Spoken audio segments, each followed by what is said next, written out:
noite. Os tiros na caravana do ex-presidente Lula provocam manifestações de repúdio em todos os setores da sociedade. Peritos da Polícia do Paraná examinam os ônibus e o local em que eles foram alvejados. Entidades da sociedade civil cobram rapidez na investigação das ameaças ao ministro relator da Lava Jato, Edson Fachin. O Supremo Tribunal Federal autoriza o ex-deputado Paulo Maluf a deixar a prisão. Donald Trump procura demonstrar satisfação com o encontro dos líderes da China e da Coreia do Norte. Você vai ver em meio minuto no Jornal Nacional. O Instituto Evandro Chagas afirmou que o despejo irregular da refinaria Hidroalunorte em Barcarena, no Pará, teve um impacto muito pior do que o imaginado. As novas coletas encontraram vários tipos de metais tóxicos na área da empresa e nos rios mais próximos. O relatório do Instituto Evandro Chagas também apontou que a contaminação se espalhou para outros 6 rios e igarapés da região, inclusive com alto nível de chumbo, que é um metal que provoca alterações neurológicas. A Hidroalunorte afirmou que realiza 2 auditorias para esclarecer o despejo irregular. Sobre o novo laudo do Instituto Evandro Chagas, a empresa afirmou que só vai se manifestar depois de analisar o documento. O governo do Pará disse que vai realizar um estudo técnico mais completo do impacto dos despejos irregulares e que estuda medidas para compensar as comunidades afetadas. A cidade de São Paulo ficou em estado de atenção hoje por causa da chuva forte que caiu principalmente no centro. Em 1 hora, houve registro de mais de 700 raios e as cenas de sempre se repetiram em ruas alagadas. O trânsito travou em várias regiões e o Corpo de Bombeiros recebeu dezenas de chamados para quedas de árvores. Será que essa chuvarada continua? Vamos saber da previsão do tempo para todo o Brasil na véspera aí do feriado de Páscoa com a Maju Coutinho. Oi, Maju, boa noite. O que você destaca? Oi, Renata, boa noite para você, para o Bonner e para todos. Olha só, amanhã é tempo de chuva volumosa no norte do Nordeste, da região norte. O alerta é para perigo aqui nestas áreas, céu carrancudo e chuva grudenta e volumosa em Macapá, Belém e aqui em Fortaleza. O lado positivo é que deve chover na horta dos produtores do interior do Ceará. É um alento sim, mas é sempre bom lembrar que chuva de alguns dias não resolve seca de muitos anos. Dos 155 açudes monitorados pela Companhia de Gestão de Recursos Hídricos, 112 continuam com volume abaixo de 30%. No sul, áreas de Santa Catarina também podem ter uma chuva encorpada. Na maior parte do país, são as pancadas de outono parecidas com as de verão que darão o tom. E aqui vale o mantra que eu tenho repetido: é chuva que jamais deve ser menosprezada, pois pode ser forte. Em São Paulo e Cuiabá, a chuva deve chegar à tarde, 30 graus de máxima. Lá em Florianópolis, 26 e dia inteiro molhado.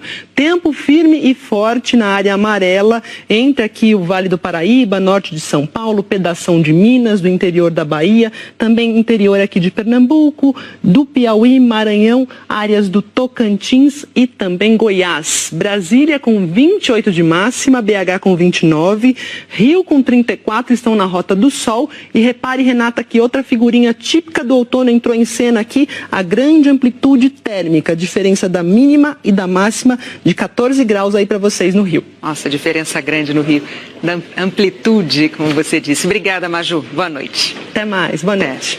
Olha, quem for passar pelo maior aeroporto do Brasil nesse feriado da Semana Santa vai poder notar o crescimento de um determinado tipo de comércio nas áreas de circulação. São 250 mil pessoas todos os dias no aeroporto de Guarulhos. Na entrada já tem ambulantes. A venda é um pouco mais discreta. Às vezes a mala é só um disfarce.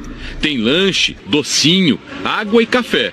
Tudo nos carrinhos de bagagem e mais barato do que nas lanchonetes. Quanto que é? R$2? Quanto é o café lá dentro? Só sempre lindo. Quanto é a água? A água tá 4 mil dólares. A gente tem pra você não chorar. Lá dentro custa o dobro. Quanto tá a água? R$6. Essa moça disse que foi vender lanche no aeroporto porque ficou desempregada. Estava quase arrumando o trabalho quando quebrou o braço. Me chamaram agora para fazer uma entrevista, eu assino, agora eu vou ter que esperar de novo, né? Esse outro vendedor já trabalhou com carteira assinada, mas faz tempo que está aqui. 10 aninhos só.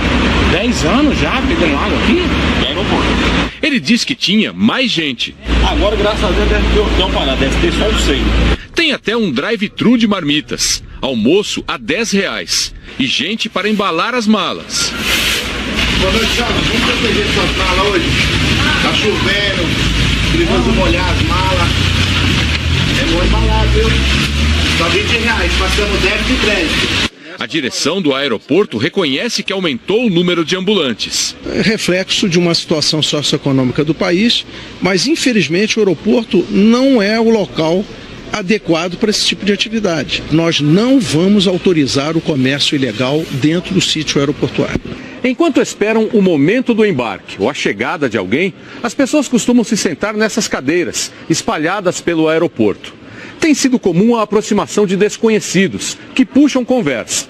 Alguns oferecem livros religiosos, outros contam histórias tristes.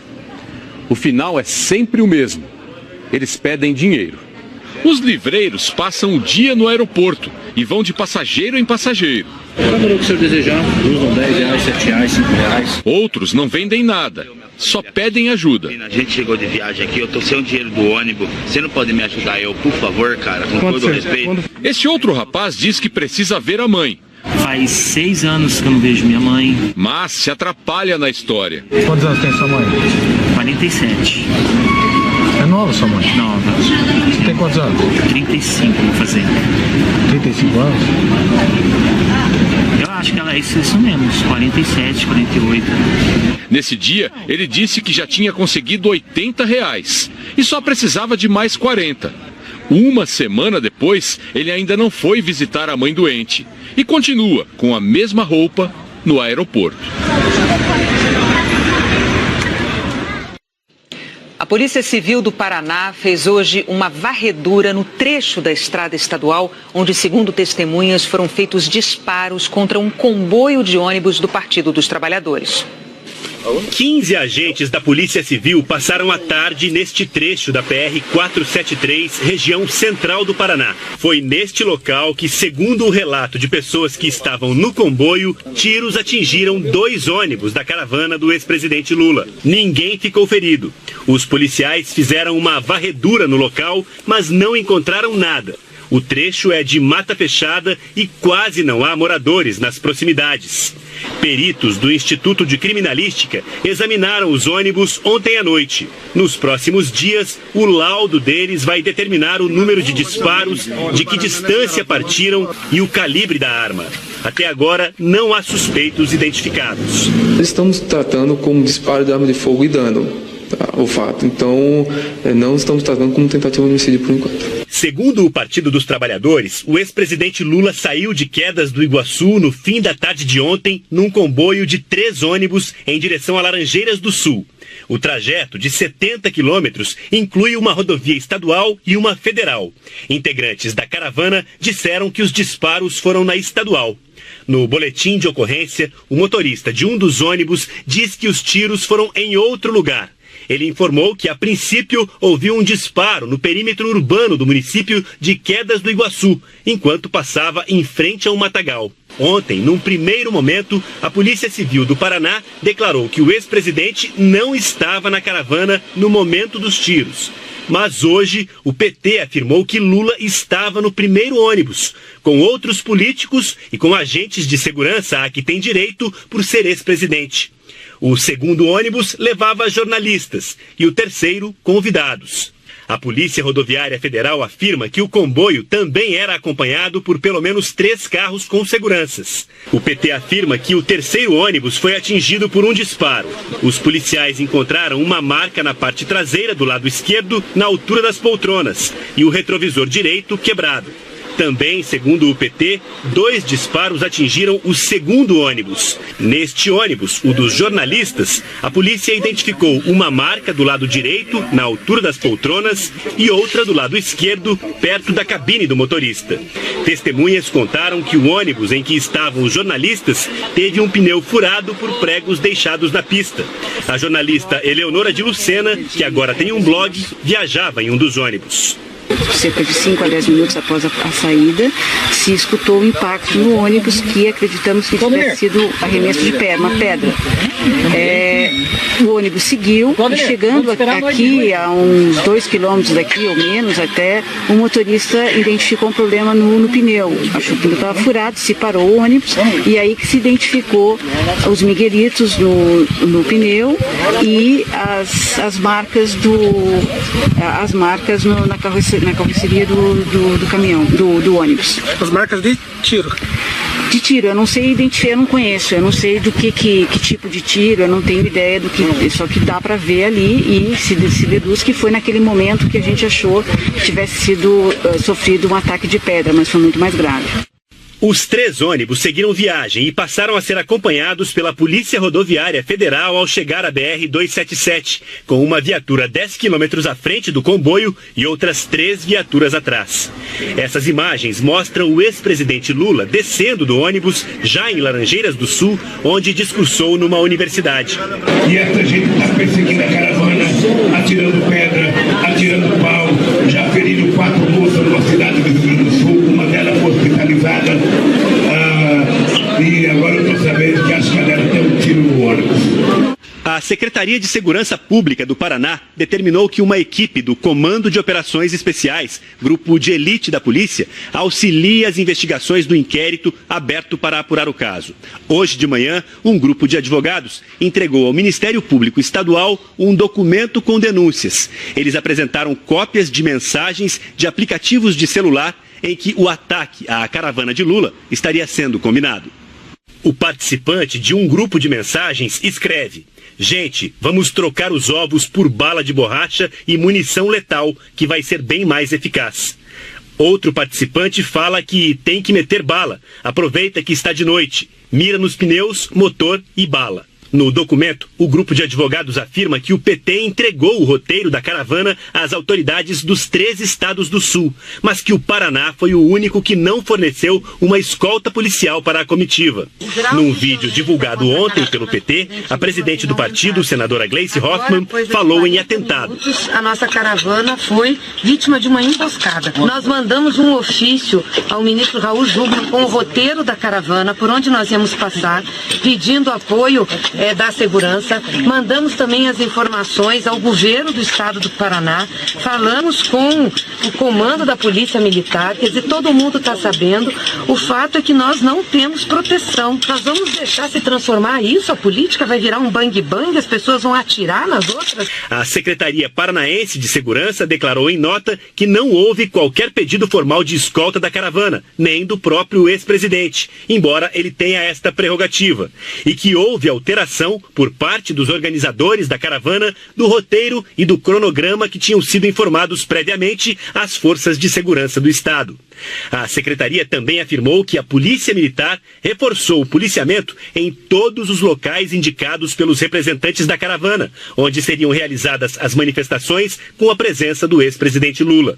O procurador-geral do Ministério Público no Paraná nomeou 2 equipes de promotores para acompanhar as investigações sobre os tiros e também as suspeitas de ameaças contra a caravana de Lula. Nós estamos diante de situação clara, onde não há apenas uma ignorância ou falta de civilidade, nós estamos diante da prática de crimes mesmo. Desde que a caravana começou no Rio Grande do Sul na semana passada, manifestantes contrários ao ex-presidente protestam. Houve bloqueios de estradas para que a caravana não passasse.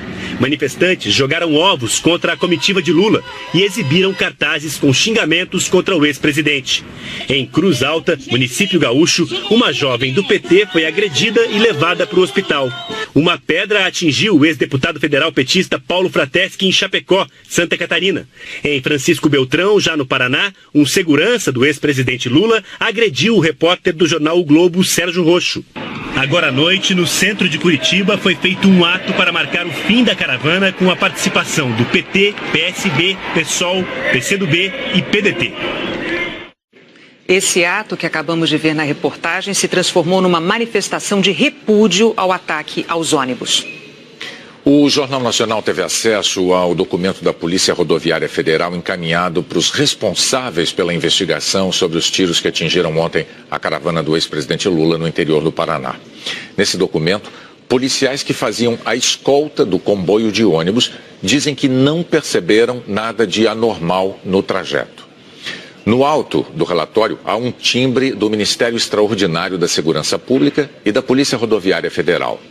No documento, a PRF afirma que ontem, quando a caravana chegou ao trevo da BR-277, às 5h45 da tarde, havia 4 viaturas caracterizadas da Polícia Rodoviária Federal para acompanhar a caravana até a Universidade Federal Fronteira Sul.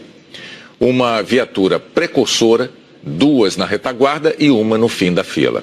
O relatório informa também que desde o início das atividades na praça, em Quedas do Iguaçu, no ato com o ex-presidente e no deslocamento até Laranjeiras do Sul, nada de anormal foi visualizado pelos agentes da PRF, tanto os que estavam nas viaturas caracterizadas quanto os da viatura descaracterizada. O relatório destaca ainda que todo o percurso de Quedas de Iguaçu a Laranjeiras do Sul foi acompanhado por agentes da Polícia Rodoviária Federal. Em depoimento à Polícia Civil, os policiais rodoviários que participaram do acompanhamento dizem textualmente que não constataram nenhuma situação que configurasse crime de ameaça aos integrantes da caravana, nem ouviram nenhum disparo de arma de fogo. O relatório, no entanto, não faz menção ao momento descrito por várias testemunhas em que o ônibus para e os passageiros constatam que um pneu de um deles está furado e que há marcas de tiro na lataria. O Jornal Nacional procurou a Polícia Rodoviária Federal para entender por que o relatório não faz menção a esse momento, mas até agora nós não conseguimos contato. O ataque teve repercussão forte no meio político. Autoridades lamentaram, pediram apuração e uma resposta rápida. Senadores de todos os partidos manifestaram repúdio. São atos deploráveis que precisam ser repudiados com todo o vigor. A investigação tem que ser feita para que os responsáveis sejam apontados, independentemente de questão política e ideológica. Todos numa democracia têm que ter direito de expor suas ideias, apresentar suas propostas e circular livremente pelo país. Qualquer tipo de obstáculo a essa liberdade de expressão é um atentado contra a própria democracia. Uma barbaridade do ponto de vista da solidariedade humana com a vítima e também uma barbaridade do ponto de vista político contra a democracia. Mas o mais grave é que a gente sabe como isso começa, não sabe como termina. O presidente do Senado disse que uma democracia não aceita esse tipo de atitude. Nós temos que fazer com que a democracia prevaleça, que as divergências aconteçam, mas dentro de um sistema civilizado, não de ameaças, e eu lamento que esse tipo de ameaça ainda aconteça no Brasil. Mas quem faz vida pública, quem está exposto, quem defende causas, não pode ter medo de ameaças. Deputados petistas querem que o governo federal participe da investigação. É crime político, é de esfera federal, foi no Paraná, mas ele tem transbordamento e, claro, contexto político, e isso é crime federal. Este tema não pode ser encarado de forma menor. Nós não podemos, de forma alguma, naturalizar estas ações que estão sendo praticadas contra a caravana e contra um setor da política brasileira. O presidente da Câmara cobrou firmeza e rapidez na investigação. Então a gente precisa dar um basta a isso. Acho que os órgãos de segurança precisam rapidamente dar uma resposta e nós, que defendemos a democracia, que representamos a Casa do Povo, entendemos que é fundamental que cada político e cada campo da sociedade tenha o direito de se expressar da forma que entender melhor, respeitando, claro, o contraditório. O presidente Michel Temer usou a internet para lamentar o que aconteceu com a caravana do ex-presidente Lula. Disse que essa onda de violência, esse clima de uns contra outros, não pode continuar. Também numa rede social, o ministro da Fazenda, Henrique Meirelles, disse que numa democracia as divergências políticas devem ser resolvidas nas eleições através do debate e do respeito ao resultado eleitoral. E que o que houve no Paraná foi um atentado contra a liberdade de expressão de um líder político. E isso é inadmissível numa democracia. Em nota, a Ordem dos Advogados do Brasil informou que repudia todo e qualquer ato de violência, que nosso país precisa de soluções que estejam dentro da lei e do espírito democrático, e que é preciso coibir e punir os ataques a partidos e a políticos, e que o debate político deve se dar no campo das ideias. O ministro da Segurança Pública, Raul Jungmann, disse que colocou a Polícia Federal à disposição do governador do Paraná, Beto Richa. Afirmou que é preciso apurar se o ataque foi um crime político e que, por enquanto, a responsabilidade da investigação continua com a Polícia Civil do Estado. Se ficar comprovado que se trata de um crime político, é óbvio que a federalização irá acontecer. Todas as vezes em que recebi da parte da senadora Gleisi Hoffmann, mas também de outros membros do PT, alertas quanto à possibilidade de conflito e agressões à caravana do ex-presidente Lula, nós tomamos providências como ligar para o governador, ligar para a secretária de Segurança, alertar a Polícia Rodoviária Federal para que acompanhasse a caravana em lugares críticos onde havia possibilidade de conflito, informar ao Gabinete de Segurança Institucional da Presidência da República. Mesmo entre os pré-candidatos à presidência da República, ao longo desta quarta-feira, a maioria acabou dando alguma demonstração pública de repúdio ao ataque contra a caravana de Lula, como Ciro Gomes, do PDT, Geraldo Alckmin, do PSDB, Guilherme Boulos, do PSOL, Manuela Dávila, do PCdoB e Marina Silva, da Rede. Entidades civis também cobraram rapidez na investigação das ameaças à família do relator da Lava Jato no Supremo Tribunal Federal, o ministro Edson Fachin. O ministro Edson Fachin passou o dia em Curitiba, perto da família. Ele tem mantido reserva sobre o teor das ameaças que começaram há 2 ou 3 semanas. Tem evitado comentar o assunto, mas interlocutores dele confirmam que as ameaças foram graves e deixaram o ministro preocupado. Assim que Fachin comunicou o caso à presidente do Supremo, ministra Carmen Lúcia, 2 delegadas que atuam no Departamento de Segurança Institucional do Poder Judiciário, órgão do Conselho Nacional de Justiça, foram a Curitiba para avaliar as atuais medidas de segurança para o ministro. As delegadas sugeriram, entre outras coisas, aumentar o número de seguranças que poderão acompanhar o ministro relator da Lava Jato e a família. E isso está sendo providenciado pela direção do Supremo. Hoje, os ministros do Supremo contam com a proteção de servidores que atuam na segurança do tribunal aqui em Brasília e também com mais de 100 seguranças de empresas contratadas que dão apoio nas residências e nas viagens, por exemplo. Agora, esses profissionais também poderão proteger os familiares que o ministro Fachin indicar. Uma medida excepcional tomada diante da gravidade do caso. Na entrevista, o ministro falou desse ponto. Algumas providências que eu solicitei à presidente e também à Polícia Federal, por intermédio da delegada que trabalha aqui no tribunal, já estão sendo adotadas. Nem todos ainda foram, os instrumentos foram agilizados, mas eu efetivamente ando preocupado com isso e esperando que não troquemos a fechadura de uma porta já arrombada também nesse tema. Em nota, a Associação dos Magistrados Brasileiros diz que considera inaceitável qualquer tipo de ameaça a um membro do Poder Judiciário e pediu rapidez na apuração dos fatos. De acordo com o Conselho Nacional de Justiça, em todo o país, mais de 70 magistrados sofreram ameaças nos últimos meses e estão sendo escoltados.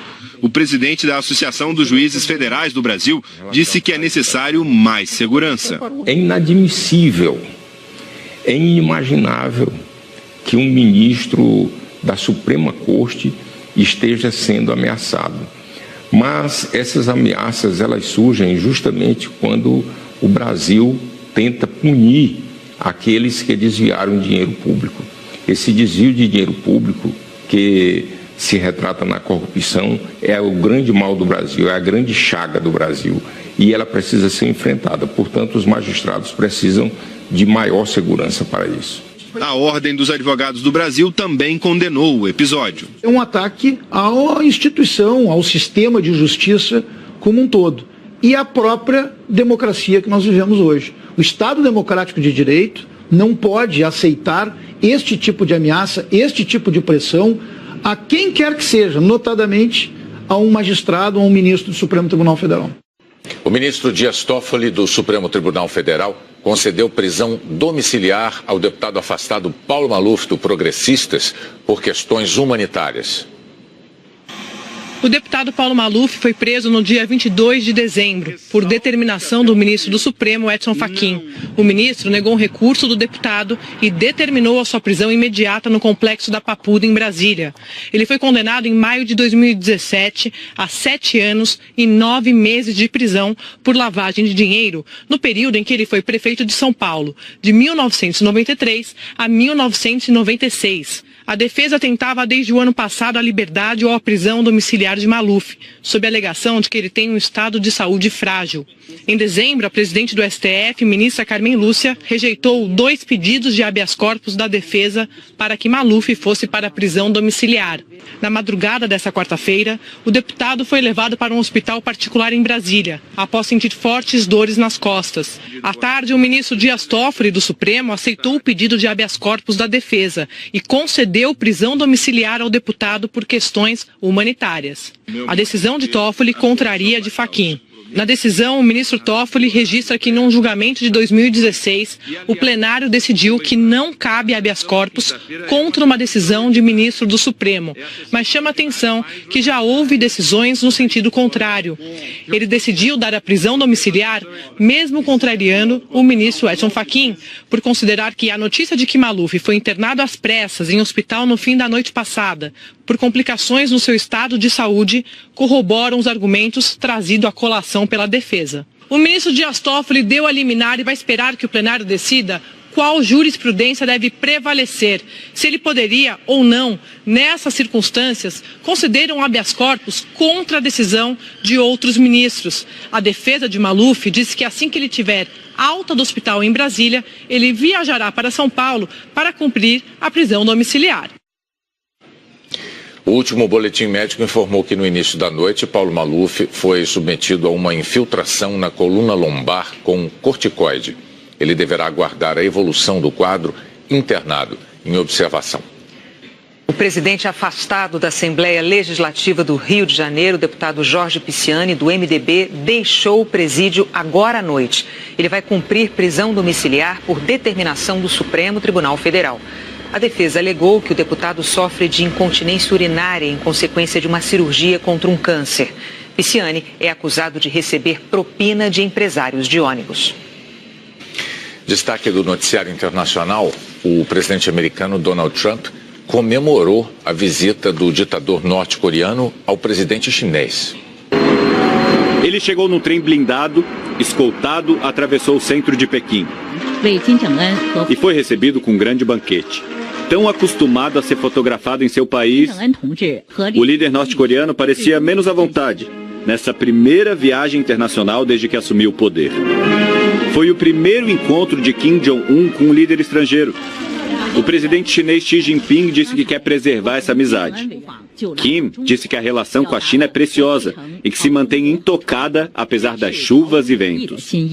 Chuvas e ventos foram um jeito de falar sobre as sanções que o Conselho de Segurança da ONU, que inclui a China, impôs contra a Coreia do Norte em retaliação aos testes nucleares. Mas os dois países comunistas continuam sendo grandes aliados. A viagem também serviu de recado aqui para o presidente americano. Kim reiterou que está disposto a conversar com Donald Trump e disse inclusive que aceita abandonar as armas nucleares. A condição é que os Estados Unidos e a Coreia do Sul criem uma atmosfera de paz e estabilidade. Trump logo correu para as redes sociais.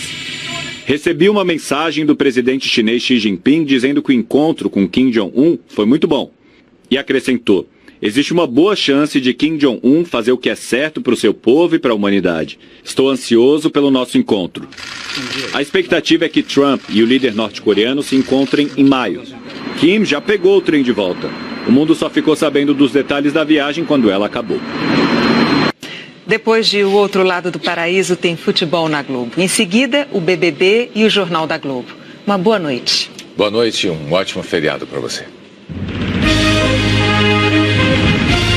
Afirmou que o despejo irregular da refinaria Hidroalunorte em Barcarena, no Pará, teve um impacto muito pior do que o imaginado. As novas coletas encontraram vários tipos de metais tóxicos na área da empresa e nos rios mais próximos. O relatório do Instituto Evandro Chagas também apontou que a contaminação se espalhou para outros 6 rios e igarapés da região, inclusive com alto nível de chumbo, que é um metal que provoca alterações neurológicas. A Hidroalunorte afirmou que realiza 2 auditorias para esclarecer o despejo irregular. Sobre o novo laudo do Instituto Evandro Chagas, a empresa afirmou que só vai se manifestar depois de analisar o documento. O governo do Pará disse que vai realizar um estudo técnico mais completo do impacto dos despejos irregulares e que estuda medidas para compensar as comunidades afetadas.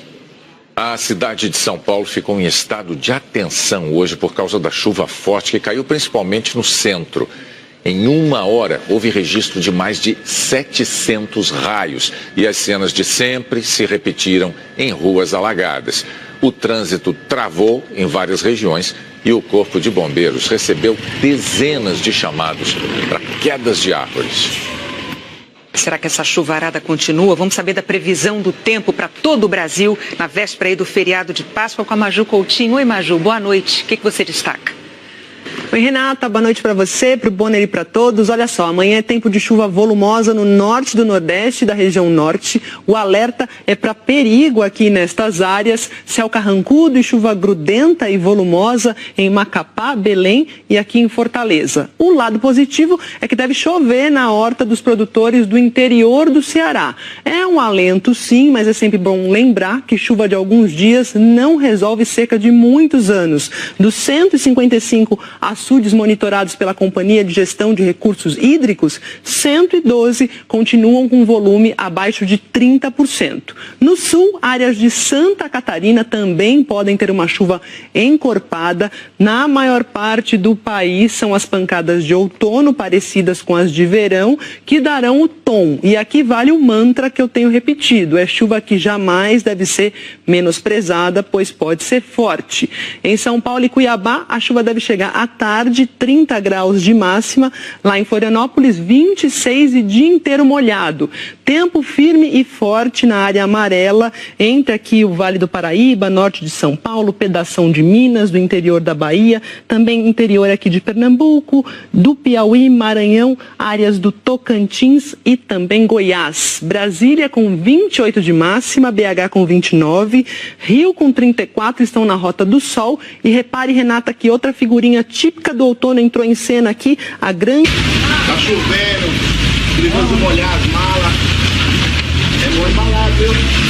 Só R$20, passamos débito e crédito. A direção do aeroporto reconhece que aumentou o número de ambulantes. É reflexo de uma situação socioeconômica do país, mas infelizmente o aeroporto não é o local adequado para esse tipo de atividade. Nós não vamos autorizar o comércio ilegal dentro do sítio aeroportuário.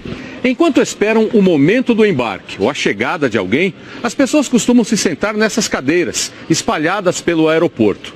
Tem sido comum a aproximação de desconhecidos, que puxam conversa. Alguns oferecem livros religiosos, outros contam histórias tristes. O final é sempre o mesmo: eles pedem dinheiro. Os livreiros passam o dia no aeroporto e vão de passageiro em passageiro. Cada número que o senhor desejar, usam R$10, R$7, R$5. Outros não vendem nada, só pedem ajuda. A gente chegou de viagem aqui, eu tô sem o dinheiro do ônibus. Você não pode me ajudar, por favor, cara, com todo o respeito. Este outro rapaz diz que precisa ver a mãe. Faz 6 anos que eu não vejo minha mãe. Mas se atrapalha na história. Quantos anos tem sua mãe? 47. É nova sua mãe? Nova. Você tem quantos anos? 35, vou fazer. 35 anos? Eu acho que ela é isso mesmo, uns 47, 48. Nesse dia, ele disse que já tinha conseguido R$80 e só precisava de mais 40. Uma semana depois, ele ainda não foi visitar a mãe doente e continua com a mesma roupa no aeroporto. A A Polícia Civil do Paraná fez hoje uma varredura no trecho da estrada estadual, onde, segundo testemunhas, foram feitos disparos contra um comboio de ônibus do Partido dos Trabalhadores. 15 agentes da Polícia Civil passaram a tarde neste trecho da PR-473, região central do Paraná. Foi neste local que, segundo o relato de pessoas que estavam no comboio, tiros atingiram 2 ônibus da caravana do ex-presidente Lula. Ninguém ficou ferido. Os policiais fizeram uma varredura no local, mas não encontraram nada. O trecho é de mata fechada e quase não há moradores nas proximidades. Peritos do Instituto de Criminalística examinaram os ônibus ontem à noite. Nos próximos dias, o laudo deles vai determinar o número de disparos, de que distância partiram e o calibre da arma. Até agora, não há suspeitos identificados. Estamos tratando como disparo de arma de fogo e dano. O fato. Então, não estamos tratando como tentativa de homicídio por enquanto. Segundo o Partido dos Trabalhadores, o ex-presidente Lula saiu de Quedas do Iguaçu no fim da tarde de ontem num comboio de 3 ônibus em direção a Laranjeiras do Sul. O trajeto... A maior parte do país são as pancadas de outono, parecidas com as de verão, que darão o tom. E aqui vale o mantra que eu tenho repetido. É chuva que jamais deve ser menosprezada, pois pode ser forte. Em São Paulo e Cuiabá, a chuva deve chegar à tarde, 30 graus de máxima. Lá em Florianópolis, 26 e dia inteiro molhado. Tempo firme e forte na área amarela, entre aqui o Vale do Paraíba, norte de São Paulo, pedação de Minas, do interior da Bahia, também interior aqui de Pernambuco, do Piauí, Maranhão, áreas do Tocantins e também Goiás. Brasília com 28 de máxima, BH com 29, Rio com 34 estão na Rota do Sol. E repare, Renata, que outra figurinha típica do outono entrou em cena aqui, a grande amplitude térmica, a diferença da mínima e da máxima de 14 graus aí para vocês no Rio. Nossa, diferença grande no Rio, da amplitude, como você disse. Obrigada, Maju. Boa noite. Até mais. Boa noite. Olha, quem for passar pelo maior aeroporto do Brasil nesse feriado da Semana Santa vai poder notar o crescimento de um determinado tipo de comércio nas áreas de circulação. São 250 mil pessoas todos os dias no aeroporto de Guarulhos. Na entrada já tem ambulantes. A venda é um pouco mais discreta. Às vezes a mala é só um disfarce. Tem lanche, docinho, água e café. Tudo nos carrinhos de bagagem e mais barato do que nas lanchonetes. Quanto que é? R$2? Quanto é o café lá dentro? São 120. Quanto que é a água? A água tá 4 mil dólares. Lá dentro custa o dobro. Quanto tá a água? R$6. Essa moça disse que foi vender lanche no aeroporto porque ficou desempregada. Estava quase arrumando o trabalho quando quebrou o braço. Me chamaram agora para fazer uma entrevista, eu assino, agora eu vou ter que esperar de novo, né? Esse outro vendedor já trabalhou com carteira assinada, mas faz tempo que está aqui. 10 aninhos só. 10 anos já vendendo água aqui? Ele disse que tinha mais gente. Agora, graças a Deus, deve ter só um 100. Tem até um drive-thru de marmitas. Almoço a R$10. E gente para embalar as malas. Boa noite, Thiago. Vamos proteger suas malas hoje? Tá chovendo, perigoso molhar as malas. É bom embalar, viu? Só R$20, passamos débito e crédito.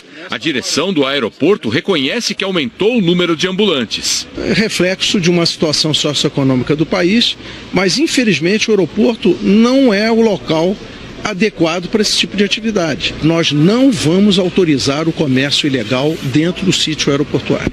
Enquanto esperam o momento do embarque ou a chegada de alguém, as pessoas costumam se sentar nessas cadeiras, espalhadas pelo aeroporto. Tem sido comum a aproximação de desconhecidos, que puxam conversa. Em Laranjeiras do Sul, onde discursou numa universidade. E essa gente está perseguindo a caravana, atirando pedra, atirando pau, já feriram 4 moças numa cidade do Rio Grande do Sul, uma delas foi hospitalizada. E agora eu estou sabendo que acho que ela tem um tiro no ônibus. A Secretaria de Segurança Pública do Paraná determinou que uma equipe do Comando de Operações Especiais, grupo de elite da polícia, auxilie as investigações do inquérito aberto para apurar o caso. Hoje de manhã, um grupo de advogados entregou ao Ministério Público Estadual um documento com denúncias. Eles apresentaram cópias de mensagens de aplicativos de celular em que o ataque à caravana de Lula estaria sendo combinado. O participante de um grupo de mensagens escreve: gente, vamos trocar os ovos por bala de borracha e munição letal, que vai ser bem mais eficaz. Outro participante fala que tem que meter bala, aproveita que está de noite, mira nos pneus, motor e bala. No documento, o grupo de advogados afirma que o PT entregou o roteiro da caravana às autoridades dos 3 estados do Sul, mas que o Paraná foi o único que não forneceu uma escolta policial para a comitiva. Num vídeo divulgado ontem pelo PT, a presidente do partido, senadora Gleice Hoffmann, falou em atentado. A nossa caravana foi vítima de uma emboscada. Nós mandamos um ofício ao ministro Raul Jungmann com o roteiro da caravana, por onde nós íamos passar, pedindo apoio da segurança, mandamos também as informações ao governo do estado do Paraná, falamos com o comando da Polícia Militar, quer dizer, todo mundo está sabendo. O fato é que nós não temos proteção. Nós vamos deixar se transformar isso? A política vai virar um bang-bang? As pessoas vão atirar nas outras? A Secretaria Paranaense de Segurança declarou em nota que não houve qualquer pedido formal de escolta da caravana, nem do próprio ex-presidente, embora ele tenha esta prerrogativa, e que houve alteração por parte dos organizadores da caravana do roteiro e do cronograma que tinham sido informados previamente às forças de segurança do Estado. A secretaria também afirmou que a Polícia Militar reforçou o policiamento em todos os locais indicados pelos representantes da caravana, onde seriam realizadas as manifestações com a presença do ex-presidente Lula. O procurador-geral do Ministério Público no Paraná nomeou 2 equipes de promotores para acompanhar as investigações sobre os tiros e também as suspeitas de ameaças contra a caravana de Lula. Nós estamos diante de situação clara, onde não há apenas uma ignorância ou falta de civilidade, nós estamos diante da prática de crimes mesmo. Desde que a caravana começou no Rio Grande do Sul na semana passada, manifestantes contrários ao ex-presidente protestam. Houve bloqueios de estradas para que a caravana não passasse. De atitude. Nós temos que fazer com que a democracia prevaleça, que as divergências aconteçam, mas dentro de um sistema civilizado, não de ameaças, e eu lamento que esse tipo de ameaça ainda aconteça no Brasil. Mas quem faz vida pública, quem está exposto, quem defende causas, não pode ter medo de ameaças. Deputados petistas querem que o governo federal participe da investigação. É crime político, é de esfera federal, foi no Paraná, mas ele tem transbordamento e, claro, contexto político, e isso é crime federal. Este tema não pode ser encarado de forma menor. Nós não podemos, de forma alguma, naturalizar estas ações que estão sendo praticadas contra a caravana e contra um setor da política brasileira. O presidente da Câmara cobrou firmeza e rapidez na investigação. Então a gente precisa dar um basta a isso. Acho que os órgãos de segurança precisam rapidamente dar uma resposta e nós, que defendemos a democracia, que representamos a Casa do Povo, entendemos que é fundamental que cada político e cada campo da sociedade tenha o direito de se expressar da forma que entender melhor, respeitando, claro, o contraditório. O presidente Michel Temer usou a internet para lamentar o que aconteceu com a caravana do ex-presidente Lula. Disse que essa onda de violência, esse clima de uns contra outros, não pode continuar. Também numa rede social, o ministro da Fazenda, Henrique Meirelles, disse que numa democracia as divergências políticas devem ser resolvidas nas eleições através do debate e do respeito ao resultado eleitoral. E que o que houve no Paraná foi um atentado contra a liberdade de expressão de um líder político. E isso é inadmissível numa democracia. Em nota, a Ordem dos Advogados do Brasil informou que repudia todo e qualquer ato de violência, que nosso país precisa de soluções que estejam dentro da lei e do espírito democrático, e que é preciso coibir e punir os ataques a partidos e a políticos, e que o debate político deve se dar no campo das ideias. O ministro da Segurança Pública, Raul Jungmann, disse que colocou a Polícia Federal à disposição do governador do Paraná, Beto Richa. Afirmou que é preciso apurar se o ataque foi um crime político e que, por enquanto, a responsabilidade da investigação continua com a Polícia Civil do Estado. Se ficar comprovado que se trata de um crime político, é óbvio que a federalização irá acontecer. Todas as vezes em que recebi da parte da senadora Gleisi Hoffmann, mas também de outros membros do PT, alertas quanto à possibilidade de conflito e agressões à caravana do ex-presidente Lula, nós tomamos providências como ligar para o governador, ligar para a secretária de Segurança. Pisado pelos agentes da PRF, tanto os que estavam nas viaturas caracterizadas quanto os da viatura descaracterizada. O relatório destaca ainda que todo o percurso de Quedas de Iguaçu a Laranjeiras do Sul foi acompanhado por agentes da Polícia Rodoviária Federal. Em depoimento à Polícia Civil, os policiais rodoviários que participaram do acompanhamento dizem textualmente que não constataram nenhuma situação que configurasse crime de ameaça aos integrantes da caravana, nem ouviram nenhum disparo de arma de fogo. O relatório, no entanto, não faz menção ao momento descrito por várias testemunhas em que o ônibus para e os passageiros constatam que um pneu de um deles está furado e que há marcas de tiro na lataria. O Jornal Nacional procurou a Polícia Rodoviária Federal para entender por que o relatório não faz menção a esse momento, mas até agora nós não conseguimos contato. O ataque teve repercussão forte no meio político. Autoridades lamentaram, pediram apuração e uma resposta rápida.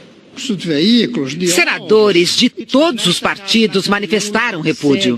São atos deploráveis que precisam ser repudiados com todo o vigor. A investigação tem que ser feita para que os responsáveis sejam apontados, independentemente de questão política e ideológica.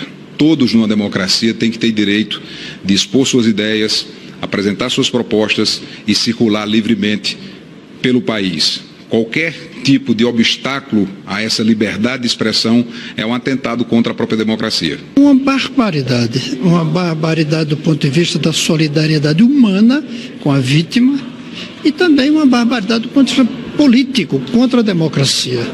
Mas o mais grave é que a gente sabe como isso começa, não sabe como termina. O presidente do Senado disse que uma democracia não aceita esse tipo de atitude. Nós temos que fazer com que a democracia prevaleça, que as divergências aconteçam, mas dentro de um sistema civilizado, não de ameaças, e eu lamento que esse tipo de ameaça ainda aconteça no Brasil. Mas quem faz vida pública, quem está exposto, quem defende causas, não pode ter medo de ameaças. Deputados petistas querem que o governo federal participe da investigação. É crime político, é de esfera federal, foi no Paraná, mas ele tem transbordamento e, claro, contexto político, e isso é crime federal. Este tema não pode ser encarado de forma menor. Nós não podemos, de forma alguma, naturalizar estas ações que estão sendo praticadas contra a caravana e contra um setor da política brasileira. O presidente da Câmara cobrou firmeza e rapidez na investigação. Então a gente precisa dar um basta a isso. A decisão de Toffoli contraria a de Fachin. Na decisão, o ministro Toffoli registra que, num julgamento de 2016, o plenário decidiu que não cabe habeas corpus contra uma decisão de ministro do Supremo, mas chama atenção que já houve decisões no sentido contrário. Ele decidiu dar a prisão domiciliar, mesmo contrariando o ministro Edson Fachin, por considerar que a notícia de que Maluf foi internado às pressas em hospital no fim da noite passada, por complicações no seu estado de saúde, corroboram os argumentos trazidos à colação pela defesa. O ministro Dias Toffoli deu a liminar e vai esperar que o plenário decida qual jurisprudência deve prevalecer, se ele poderia ou não, nessas circunstâncias, conceder um habeas corpus contra a decisão de outros ministros. A defesa de Maluf disse que assim que ele tiver alta do hospital em Brasília, ele viajará para São Paulo para cumprir a prisão domiciliar. O último boletim médico informou que no início da noite, Paulo Maluf foi submetido a uma infiltração na coluna lombar com corticoide. Ele deverá aguardar a evolução do quadro, internado em observação. O presidente afastado da Assembleia Legislativa do Rio de Janeiro, o deputado Jorge Pisciani, do MDB, deixou o presídio agora à noite. Ele vai cumprir prisão domiciliar por determinação do Supremo Tribunal Federal. A defesa alegou que o deputado sofre de incontinência urinária em consequência de uma cirurgia contra um câncer. Pisciani é acusado de receber propina de empresários de ônibus. Destaque do noticiário internacional: o presidente americano Donald Trump comemorou a visita do ditador norte-coreano ao presidente chinês. Ele chegou num trem blindado, escoltado, atravessou o centro de Pequim e foi recebido com um grande banquete. Tão acostumado a ser fotografado em seu país, o líder norte-coreano parecia menos à vontade nessa primeira viagem internacional desde que assumiu o poder. Foi o primeiro encontro de Kim Jong-un com um líder estrangeiro. O presidente chinês Xi Jinping disse que quer preservar essa amizade. Kim disse que a relação com a China é preciosa e que se mantém intocada apesar das chuvas e ventos. Chuvas e ventos foram um jeito de falar sobre as sanções que o Conselho de Segurança da ONU, que inclui a China, impôs contra a Coreia do Norte em retaliação aos testes nucleares. Mas os dois países comunistas continuam sendo grandes aliados. A viagem também serviu de recado aqui para o presidente americano. Kim reiterou que está disposto a conversar com Donald Trump e disse inclusive que aceita abandonar as armas nucleares. A condição é que os Estados Unidos e a Coreia do Sul criem uma atmosfera de paz e estabilidade. Trump logo correu para as redes sociais. Recebi uma mensagem do presidente chinês Xi Jinping dizendo que o encontro com Kim Jong-un foi muito bom. E